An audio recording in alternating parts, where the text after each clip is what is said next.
Erastatud Haapsalu raudteed hakkas majandama osaühing Haapsalu raudtee.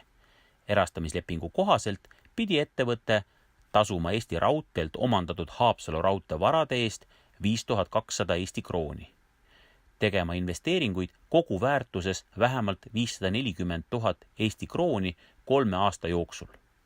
Juhul kui need investeeringuid ei tehta, siis tuleb maksta leppetrahvi 1,25-kordselt investeerimata summalt. Esitama panga garantii summale 225 000 Eesti krooni. Jätkama tegevust vähemalt 3 aastat. Juhul kui tegevus lõpetatakse varem, siis peab maksma leppetrahvi 1 miljon Eesti krooni.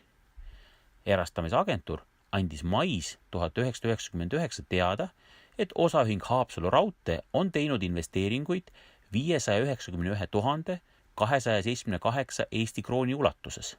Seega oli kogu erastamislepingu järgne investeerimiskohustus täidetud.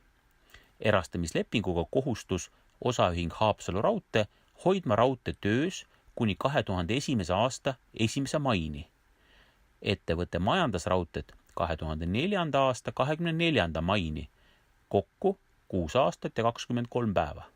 Haapsalu raudteesse investeeriti selle aja jooksul ligi 4 miljonit Eesti krooni.